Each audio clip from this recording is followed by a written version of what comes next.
ग्राम संसार कार्यक्रम सुनने वाले सभी बहन भाइयों को राम राम को स्वागत करते हैं अपने आज के फोन इन कार्यक्रम में आरती। और अपने श्रोताओं को बता दें कि आज हमारा विशेष प्रायोजित फोन इन कार्यक्रम है गन्ने की पाठशाला और इसके प्रायोजक हैं इंडियन पोटाश लिमिटेड। रिमझिम बौछारों से हरियाली है छाई, लिक्विड नैनो यूरिया से खुशियां है आई, पत्तों पर होता सीधा छिड़काव, फसलों को मिलता पूरा पोषण, पत्तों पर होता सीधा छिड़काव, शक्ति से भरे छोटे कण, मिट्टी हवा पानी को भी नुकसान नहीं, खाद के खर्चे में भी अब होगी कमी, नैनो टेक्नोलॉजी है आविष्कार, इस लिक्विड से मिलती भरपूर पैदावार। नैनो यूरिया की आधा लीटर बोतल किसान की एक बोरी यूरिया की जरूरत को पूरा करेगी।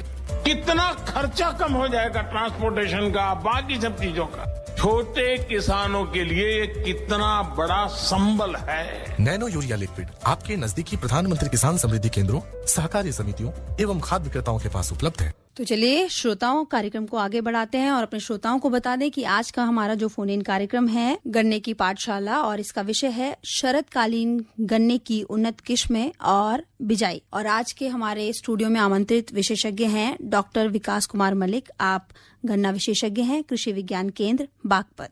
और जो हमारे दूसरे विशेषज्ञ हैं वो है डॉक्टर धर्मवीर सिंह, जो कि मुख्य प्रबंधक है IPL तितावी से। तो चलिए कार्यक्रम की शुरुआत करते हैं और चलते हैं अपने विशेषज्ञ के पास। किसान भाइयों राम राम। और डॉक्टर मलिक जी और डॉक्टर धर्मवीर सिंह जी दोनों का कार्यक्रम में स्वागत है। धन्यवाद सर।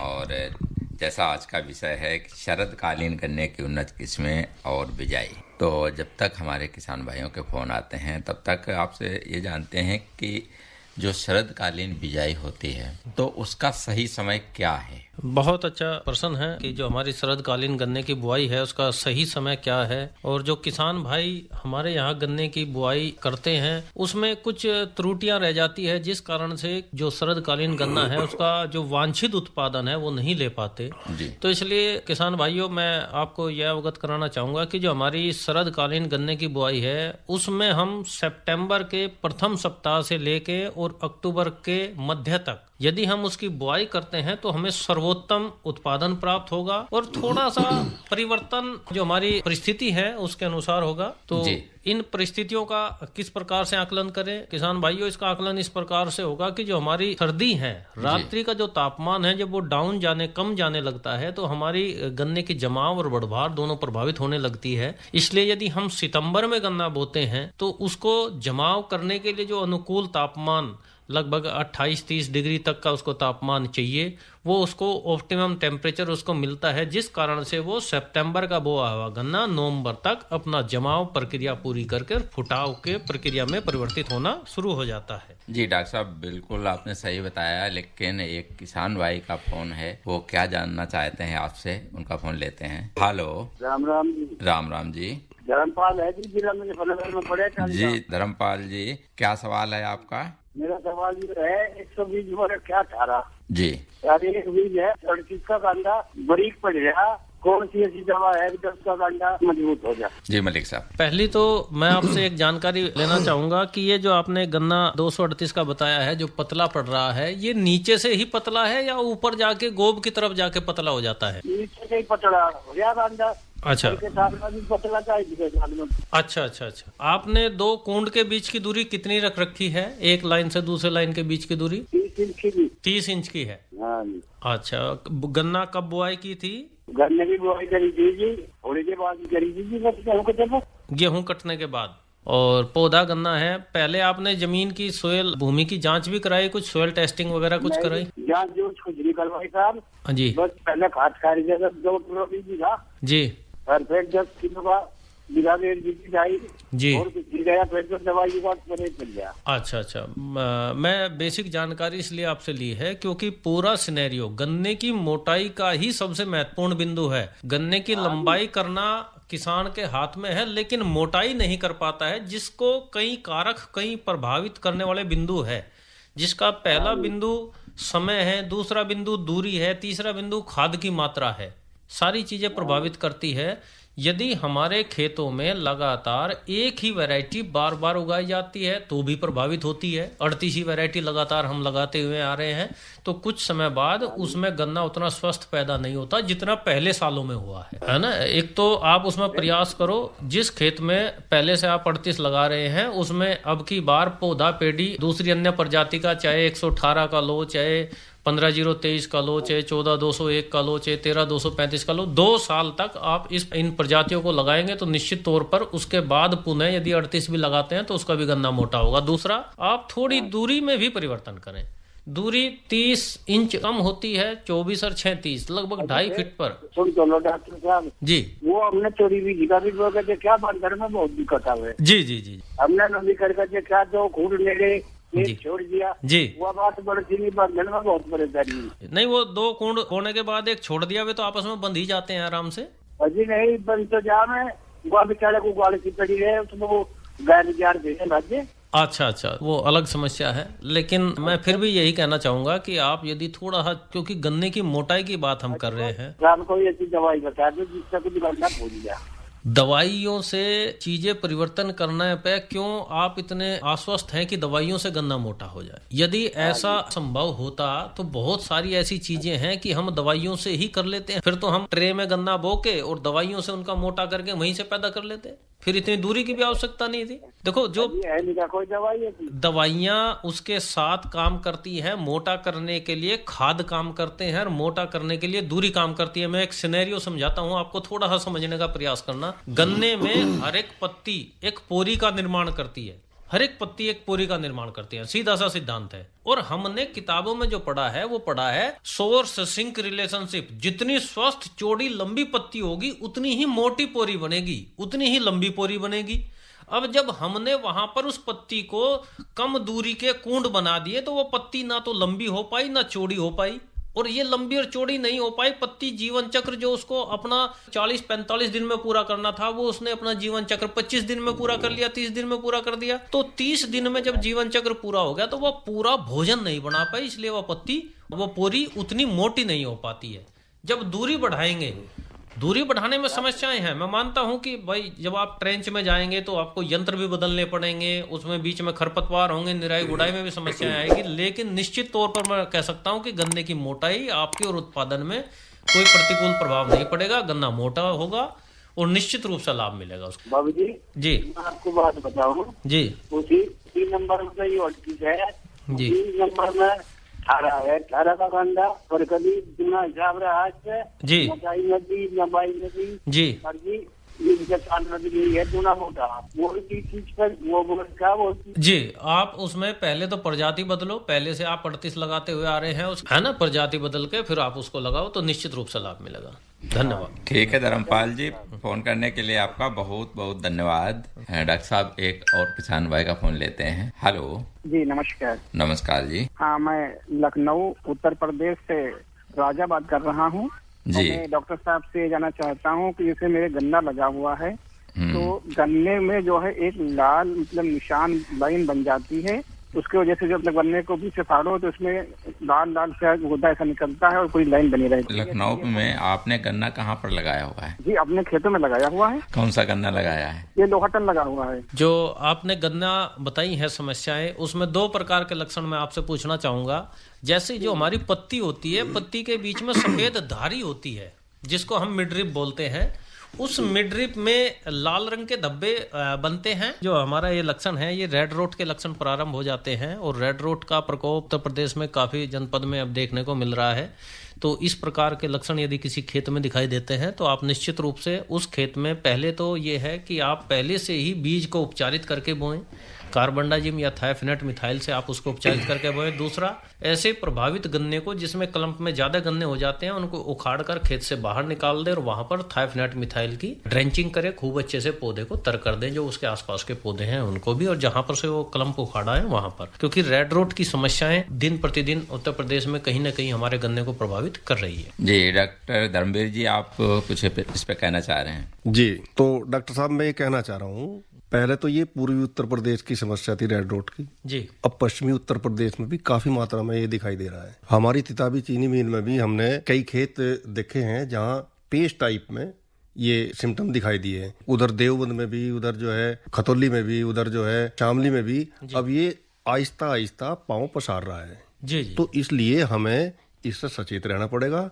और वेराइटल रिप्लेसमेंट हमको करना ही करना पड़ेगा, क्योंकि 0238 अब काफी पुरानी वैरायटी हो गई और इसमें जो ताकत थी वो खत्म होगी बिल्कुल।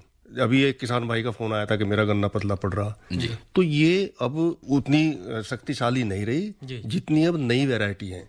जैसे अभी जो आज का ये कार्यक्रम है गन्ना बुआई का, जो हम उस पर ध्यान कर रहे थे, शरदकालीन गन्ना बुआई में हमें नई नई प्रजाति जैसे 140201 या 0118 या हमारी जो है COS 13235 इसकी बुआई करें और 0238 की कदापि बुआई ना करें, क्योंकि यो लाल सड़न रोग से ग्रसित हो चुकी है। अब इस पर कोई भरोसा हमें नहीं रहा। डॉक्टर साहब मलिक जी, आप जो हमारे किसान भाई गन्ने की बिजाई करते हैं जी और या करना चाहते हैं जी शरदकालीन जी, तो कौन सी ऐसी उन्नत किस्में हैं जी, उनकी क्या खास विशेषताएं हैं जी, जिनको किसान भाई लगाएं जी, उन्हें उत्पादन भी अच्छा मिले जी और जो रोग और बीमारियां हैं वो कम लगें जी।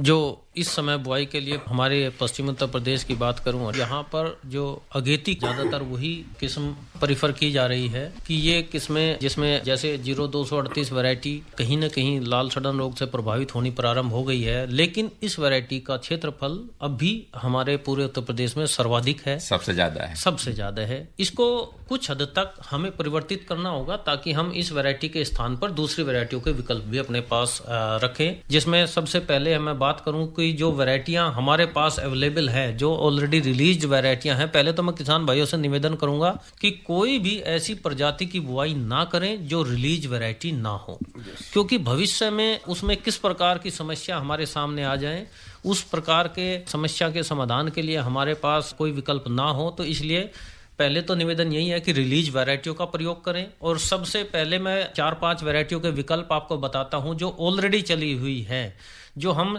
0238 के सापेक्ष ले भी सकते हैं, जिनका बीज हमारे किसानों के पास उपलब्ध है। को 0118 अर्ली में पकने वाली वैरायटियां, अर्ली ग्रुप की वैरायटी है। को 98-014 ये पहले से चली हुई वैरायटी है। को 82-72 ये पहले से चली हुई वैरायटियां हैं जो क्षेत्र में ऑलरेडी उपस्थित है। लेकिन जो नई वैरायटियां आई हैं जैसे को 15-023 बेहद अच्छा उत्पादन देने वाली वैरायटी है, अच्छी चीनी पड़ता है, लेकिन प्रजाति की नेचर थोड़ी सॉफ्ट है। आप उसमें उस सॉफ्टनेस के आधार पर, सॉफ्टनेस दूसरे प्रकार की कि वो आप उसको बंधाई बेहद अच्छे से करने की आपकी उसको सावधानी रखनी होगी ताकि उस प्रजाति को गिरने से हम रोक सके। ये वैरायटी अर्ली ग्रुप में बेहद अच्छा उत्पादन देने वाली है। को 1,14,201 ये वैरायटी भी अगेती ग्रुप की है और बहुत अच्छा उत्पादन देती है। इसकी प्रजाति का गुण ये है कि इसमें लोजिंग टेंडेंसी ना के बराबर है, प्रजाति गिरती नहीं है, आपका गन्ना सीधा खड़ा हुआ रहेगा, उसमें पत्तियों का एंगल भी खड़ा रहेगा ताकि आप उसमें आसानी से कोई भी कल्चरल ऑपरेशन उसमें आसानी से कर सकते हैं। पोरियो का साइज तुलनात्मक, यदि हम तुलना करें 38 से या अन्य प्रजातियों से, तो पोरियो का साइज थोड़ा छोटा है। इसलिए ऐसी परिस्थितियों के लिए जहां पर लोजिंग गिरने की संभावना ज्यादा रहती है, उन स्थानों पर को 1,14,201 का इस्तेमाल करें। इसके अलावा बहुत अच्छा उत्पादन देने की श्रेणी में आपकी को 7,13,235 वैरायटी है। ये भी अर्ली ग्रुप की वैरायटी है और समय बहुत अच्छा उत्पादन देती है और लग्जूरियस क्रॉप नजर आती है। जैसे आपको 0238 वैरायटी है, उसी प्रकार के लक्षण आपको इसमें दिखाई देंगे। डॉक्टर साहब, आपने किस्में तो बहुत बता दें जी, और जो क्षेत्र में हमारे किसान भाइयों को उपलब्ध हो सकते हैं वो लेंगे, लेकिन जो कई किसान भाई हमसे पूछते हैं कि इसकी बीज की मात्रा क्या रहती है, कि कितना बीज लें और कौन सा बीज अच्छा रहता है। जी, बहुत बढ़िया आपका प्रश्न है कि किस प्रकार का बीज का चुनाव हम करें और कितने बीज की मात्रा। बीज की मात्रा निर्भर करती है आपके 2 कूंड के बीच की दूरी पर, या जो टेक्नोलॉजी जो आप पद्धति उसमें अपना रहे हैं उसके ऊपर। कि जो मैं बात करूं, जो हम इस समय रिकमेंड करते हैं वो ट्रेंच विधि में एक कूंड के मध्य से दूसरे कूंड के मध्य के बीच की दूरी कम से कम 5 फीट हमें रखनी है, ताकि हम गन्ने के साथ सह फसली पर भी जा सकें और हमारे किसान भाई अतिरिक्त आमदनी उससे ले सकें। तो उसके लिए जब हम 5 फीट की दूरी पर जाते हैं तो हमारे यहाँ पर जो बीज की रिक्वायरमेंट है, बीज की आवश्यकता है, तो वो लगभग हमारी 30 कुंटल पर एकड़ से घटकर 20 कुंटल पर एकड़ पर आ जाती है। 18 से 20 कुंटल पर एकड़ हमें बीज की आवश्यकता पड़ती है। और बीज किस प्रकार का हम सेलेक्ट करें, प्रयास करें बसंतकालीन बुआई में, क्योंकि हम इस समय फरवरी मार्च का बोया हुआ गन्ना भी हम सितंबर अक्टूबर में बीज में इस्तेमाल कर सकते हैं, लेकिन उसमें थोड़ी आंखों की संख्या किसान को कम मिल पाएगी जितने उसको बीज की आवश्यकता होती है। 10 से 12 महीने का हमारा जो गन्ना है वो हम बीज में इस्तेमाल कर सकते हैं।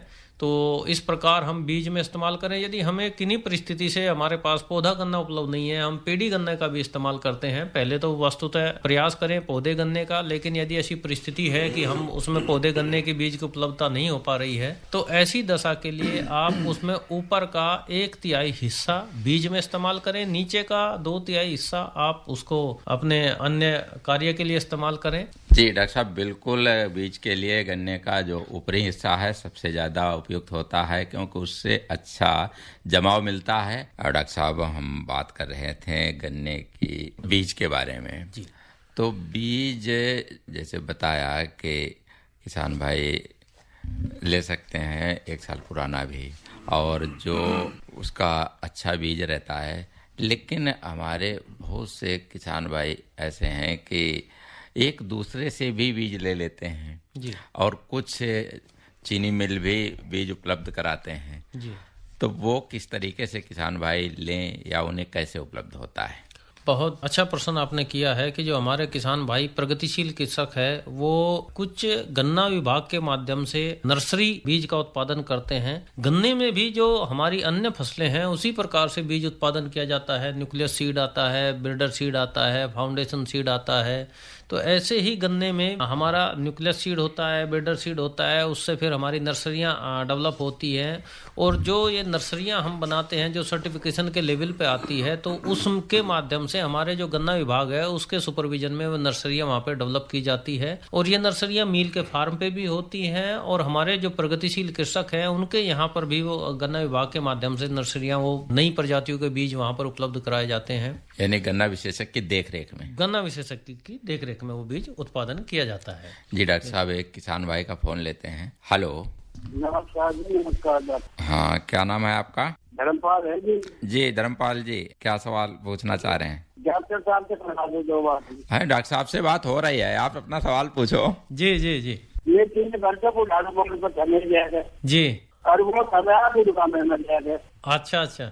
30 बीघे का था उसका 30 बीघे में 3 बोगी जाती है। अच्छा, आपकी बात से मैं सहमत हूँ कि वो उस तकनीकी को अच्छे तरीके से नहीं अपना पाए, लेकिन मेरा विश्वास ये भी है कि मैं इस तकनीकी को करके भी देखा है। मैं आपको एक छोटा सा संज्ञान और बताना चाहूँगा।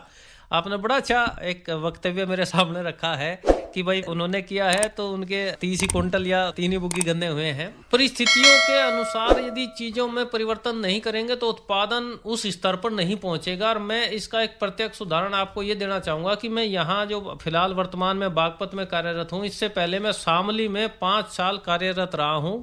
और वहाँ पर 5 साल का सिनेरियो ये था कि मैंने अपने खुद केंद्र पर भी गन्ना लगाया था, और 5 फीट की दूरी पर ही मैंने गन्ना लगाया था।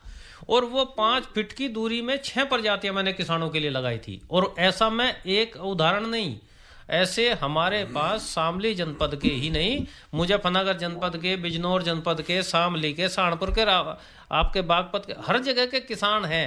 एक फेल होने का उदाहरण तो सबके लिए है, लेकिन जो 10 पास हो जाते हैं उनका उदाहरण कोई नहीं देता। उनको सब शांत लेके बैठ जाते हैं कि लगे जी हो गया होगा।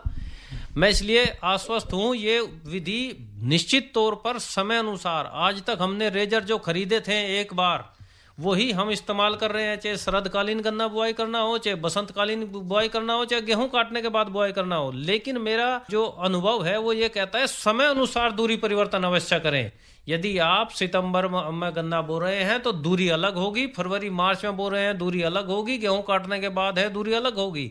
यदि एक ही दूरी पर करेंगे तो गन्ने की मोटाई नहीं बढ़ पाएगी, गन्ना पतला रहेगा। जी धर्मपाल जी, फोन करने के लिए आपका बहुत बहुत धन्यवाद। एक और किसान भाई का फोन लेते हैं। जी हेलो। हेलो, नमस्कार जी। हाँ नमस्कार जी। तेवतिया गाँव डिस्ट्रिक्ट से बोल रहा हूँ। जी तेवतिया जी, क्या सवाल है आपका? सवाल ये है, पहले तो आकाशवाणी परिवार को बहुत बधाई है, क्योंकि वो समय समय पर किसानों के लिए विशेष रूप से ग्रामीण क्षेत्र में आज भी रेडियो का चलन है, इस तरह के प्रोग्राम प्रस्तुत करती है जी। सवाल ये है कि गन्ने की लंबाई लगभग 5-6 फीट की हो गई है, लेकिन ऊपर से मूंड सूख रहा है, उसका जो ऊपर को गोब निकल रही है वो सूखती चली जा, जिसे गाँव में तो ये कहेंगे इसमें कैंसर रोग लग गया जी। अब इसमें जो दवाई ऊपर से छिड़कनी है जी, इसके बारे में जो नोजिल है जी, मशीन का, वो ऊपर कोई मारे है जी, तो वो ऊपर से आके बहुत कम दवाई करने की ऊपर मूड पे पड़ती है, तो वो कम असर करे जी। ये तो एकदम बढ़ता चलेगा। डॉक्टर साहब तो इसके बारे में बताइए। जी जी जी। और जो पेड़ी है जी, पेड़ी की तीसरी बनाई जी, उसमें और क्या करना है जो खून से खून में उसमें खाद लग सके, 2 तरह से। जी जी। पहले प्रश्न पे आते हैं कि जो आपने अभी बताया है कि गोब ऊपर से खराब हो गई है, सूख रही है। मैं कुछ लक्षण पूछना चाहूंगा। जैसे जो गोब खराब होने के 3 कारण हैं। गोब खराब पोका बोइंग के कारण भी होती है, गोब खराब टॉप बोरर कीड़े लगने के कारण भी होती है, गोब खराब टॉप रोट के कारण भी होती है। अब छोटे से लक्षण में ये जानना चाहूंगा, जो वो गोब खराब हो रही है, पत्तियां सूख रही है, पीली पड़ रही है, क्या जो वो गोब है उसकी तीसरी चौथी पत्ती पीली होकर और जो वो पत्ती के मध्य सिरा पर रुद्राक्ष जैसे लाल रंग के धब्बे बन जाते हैं, इस प्रकार के लक्षण हैं उन पत्तियों पर? जो पत्ती नीचे से निकल रही है जी, वो पीले कलर की पड़ी जी, उसमें फफूंद टाइप आया जी, तो वहीं से फिर सूखना शुरू होगा, वहीं से सूखना शुरू होगा। हाँ, ये अब बिल्कुल सूख जा रही है, वो ऊपर बिल्कुल नीचे तक जी। जो पीले रंग का होता है धब्बा बन जाता है वहां पर, फिर वहां पे लाल रंग का धब्बा सा बन के पत्ती सूख जाती है। जी जी बिल्कुल। ये पोका बोइंग की क्लोरोटिक फेज होती है। एक पोका बोइंग एक बीमारी है, उसकी क्लोरोटिक फेज है कि वहां पर पीले रंग का धब्बा बना और वो फिर पीला रंग का धब्बा वहां पर लाल रंग के धब्बे में परिवर्तित हो गए, वो गोब वहां से सूख गई। बराबर से कई स्टेज होती है पोका बोइंग के भी, क्लोरोटिक फेज है और उसकी टॉपरोट फेज है, नाइफ कट फेज है, मतलब फिर साइड की जो आंख है वो थोड़ी सी फुटाव करके चल पड़ती है। तो इस प्रकार के लक्षण भी पोका बोइंग में नजर आते हैं। इसके लिए सबसे अच्छा है एक दवाई आती है COC, कॉपर ऑक्सी क्लोराइड के नाम से। उसकी 2 ग्राम मात्रा प्रति लीटर पानी की दर से घोल बना के पौधे को अच्छे से तर करें। और दूसरा जो अभी आप बात कर रहे हैं पेडी के संदर्भ में कि आपकी पेडी बंध चुकी है, 2 बार बंधाई हो चुकी है, उसमें हम किस प्रकार का खाद और डालें कि और ज्यादा अच्छी हो? मैं समझता हूँ पेडी को जो खाद अभी तक मिलने थे, जो उसमें डाले जाने थे, उन सब का समय पूरा हो चुका है। यदि आप इस समय खाद डालते हैं तो अतिरिक्त खाद डालने से पौधा इस समय वनस्पतिक वृद्धि पूरी कर चुका होगा, आगे चल के वो मैच्योरिटी फेज में चलेगा। यदि आप खाद की मात्रा अधिक लगाएंगे तो बराबर में से कल्ले फुटाव की प्रक्रिया शुरू हो जाएगी। गन्ने में अपनी जो निश्चित बढ़वार है वो तो पूरी अपनी करेगा ही करेगा, लेकिन अतिरिक्त खाद देने से बराबर के कल्लों का फुटाव शुरू हो जाएगा, जिससे आपके उत्पादन में लाभ नहीं मिलेगा। लाभ मिलेगा अगली साल के लिए? अगली साल के लिए लाभ तब मिलेगा जब आप उसमें कल्ले छोड़ेंगे। और इस समय यदि आप किन्हीं भी परिस्थिति में आपको लगता है आपका पेड़ी फिर भी इतनी अच्छी नहीं हो रही है, मुझे और भी अच्छा करना है, तो फोलियर स्प्रे के लिए हम जा सकते हैं, जिसमें 0050 या 052 34 का हम इस्तेमाल करें तो ज्यादा कारगर सिद्ध होगा। ठीक है देवतिया जी, फोन करने के लिए आपका बहुत बहुत धन्यवाद। तो डॉक्टर साहब, ये तो रही पोका बोइंग बीमारी की बात आपने बताई जी। अच्छा डॉक्टर साहब, जो हमारे किसान भाई अब बात करते हैं बिजाई की, जी जी, जो बिजाई करना चाहते हैं जी, तो एक तो बिजाई का तरीका जी, और दूसरा ये है कि बिजाई करने से पूर्व बीज उपचार और मृदा उपचार जरूरी है, वो किस तरीके से कर सकते हैं? बहुत बढ़िया प्रश्न है दोनों, क्योंकि समय का अभाव है, अभी हमारे पास समय थोड़ा कम है। डॉक्टर साहब, एक किसान भाई भी लाइन पर हैं। हेलो। पेट पर बोते हैं सर, उनकी पेड़ी तो बिल्कुल नहीं होती, मैम दोबारा बोते देखे हैं सब। बिल्कुल सही बात है, मैं आपकी बात मानने के लिए तैयार हूँ। पेड़ी के लिए अतिरिक्त मैनेजमेंट की जरूरत पड़ेगी, निश्चित तौर पर पेड़ी होगी। और पेड़ी में आप उसको एक तरफ से यदि कटाव, जब भी पौधा हम एक तरफ से काटते हैं और यदि तापमान उसे प्रभावित कर रहा है तो निश्चित तौर पर हमें उसके साथ कुछ एडिशनल देना पड़ेगा, जिस कारण से वहां पर फंगस डेवलप ना हो। और ऐसे कॉम्बिनेशन को हमें लेकर आना पड़ेगा ताकि हमारे फुटाव की प्रक्रिया कम तापमान पर अधिक शुगर पर प्रभावित ना हो, तो फुटाव निश्चित तौर पर बहुत अच्छा होगा। और मैं इसलिए कह रहा हूँ कि ऐसा नहीं, आप मेरे पास कृषि विज्ञान केंद्र बागपत पर भी आकर संपर्क कर सकते हैं। आप वहां पर विस्तार से चर्चा कर सकते हैं। कोई आपत्ति नहीं है। जिस दिन आप मेरे पास आए, फोन कॉल करके मेरे पास आए। हमारे यहाँ एक कर जो है 6.5 बीघे का होता है। जी जी जी। तो हमारे यहाँ बीज होती जो है जी 80-90 कुंटल हो जाती है जी जी जी जी। हाँ, तो अब हम 2.5 पे बोलते हैं। हमका ट्रैक्टर जो 2.5 के ही है जी, 2.5 फुट के 2.5 फीट पे चलते हो। जी जी जी। वो साधारण विधि वाले हैं जो 2.5 फीट पे चलते हैं। हमें चीजों में थोड़ा सा परिवर्तन, समय की आवश्यकता है। मैं इसलिए कह रहा हूँ 38 वैरायटी जब आई थी, खुद हमने ही पहले 767 वैरायटी थी, गन्ना पतला था, दूरी कितनी कर लो आप, चाहे 4 फीट पे चले जाओ, 5 पे चले जाओ, हमने कभी सजेस्ट पहले नहीं किया किसी भी वैज्ञानिक ने कि आप अधिक दूरी पर जाओ। लेकिन जब से 38 वैरायटी आई थी तब से दूरी बढ़ाने पर हम बात कर रहे हैं। और दूरी भी एक निश्चित है, ऐसा भी नहीं है कि मैं 5 फीट से ऊपर बढ़ूं, 6, 7, 8 फीट पे जाने पे भी ऐसे यदि दूरी बढ़ने से उत्पादन बढ़ता तो 8 फीट पे जाके और ज्यादा उत्पादन हो जाना चाहिए था। वो किसान पट्ट से नहीं है बेचारे। हाँ, लेकिन उसका एक लिमिट है, समय अनुसार दूरी परिवर्तन। शरदकालीन जब गन्ना बुआई करते हैं तो इसमें 5 फीट इसलिए क्योंकि उसके साथ में सहफसली सरसों की लेनी है या अन्य आलू की सहफसली लेनी है हमको। हमारे यहाँ घास ज्यादा होती है, उसी के लिए सरसों की सहफसली सर्वोत्तम है। आपके उसके साथ सरसों, गन्ना काटने के बाद सरसों नहीं लगानी है, गन्ने के साथ सरसों लगानी है। गन्ने की बुआई के बाद उसमें कुछ समय उपरांत सरसों की उसमें बुआई कर देनी है। उससे घास नहीं होगी, आपकी सरसों भी मिलेगी और गन्ना भी मिलेगा। अच्छा, जी जी जल्दी पूछो आप। रेड रोड लग गया जिस खेत में जी 14 में जी, गन्ना लाल हो गया जी, वो क्या उसमें पेड़ी रख सकते हैं? बिल्कुल नहीं रखनी है। जिसमें पौधे में ही गन्ना लाल हो गया, रेड रोट हो गया है, निश्चित तौर पर आप उसमें पेड़ी नहीं रखेंगे। और प्रयास ये भी करें कि उस साल गन्ना भी ना बोए, एक साल उसको अन्य फसलों के अंदर लेके जाएं, गेहूं धान के फसल चक्र में लेके जाएं, उसके बाद दोबारा से गन्ना उसमें लगा सकते हैं। ठीक है, धन्यवाद। पूछ रहे हैं कोई दवा है इसके लिए? दवा जो इस खेत में अधिक आ गया है उस खेत में, उस पर बता रहा हूँ,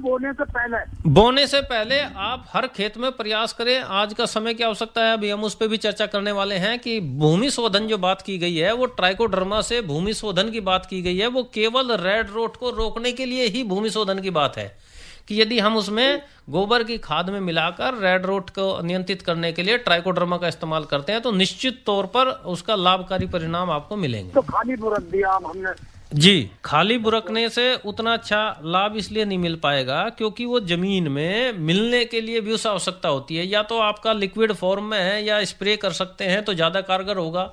उसके साथ उसका यदि भोजन आप देते हैं, गोबर की खाद के साथ में मिला के देते हैं, गोबर की सड़ी हुई खाद है उसके साथ ट्राइकोडर्मा है, तो निश्चित तौर पर उसका अधिक लाभ उसमें मिलेगा। ठीक है, फोन करने के लिए आपका बहुत बहुत धन्यवाद। तो डॉक्टर साहब, अभी आपने जिस तरीके मृदा उपचार की बात की जी, तो बीज उपचार की भी बात आप बता दीजिए। जी जी जी। किसान भाइयों, अब की बार गन्ने की बुआई करें क्योंकि हमारे क्षेत्र में पश्चिम उत्तर प्रदेश, हरियाणा या पूर्वी उत्तर प्रदेश सभी में रेड रोट की समस्या आ रही है। इसलिए निवेदन है कि बीज उपचार थाइफनेट मिथाइल नाम के फंजीसाइड से 2 ग्राम प्रति लीटर पानी की दर से घोल बनाकर बीज उपचार करके ही गन्ने की बुआई करें ताकि हम अपने खेतों में रोग को बढ़ने से रोक सकें। जी डॉक्टर धर्मवीर जी, आपसे जानना चाहूँगा कि जो किसान भाई गन्ना लेना चाहते हैं, क्या आपके मिल की तरफ से भी बीज उपलब्ध कराया जाता है? जी, मैं सभी किसान भाइयों को बताना चाहता हूँ कि हमारा जो गन्ना विकास विभाग है वो भी सीड प्रदान करता है, बाहर से मंगा के किसानों को सब्सिडी पे देता है।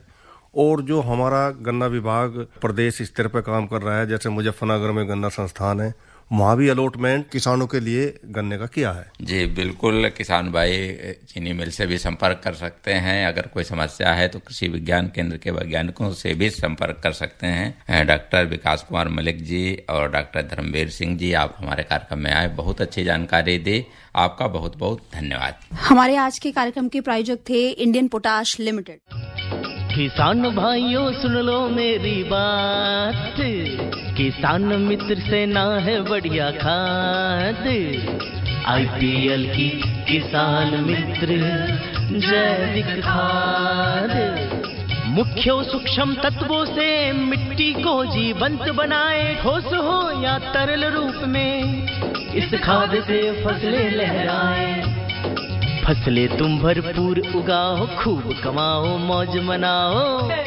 किसान भाइयों सुन लो मेरी बात, किसान मित्र से ना है बढ़िया खाद, IPL की किसान मित्र जैविक खाद।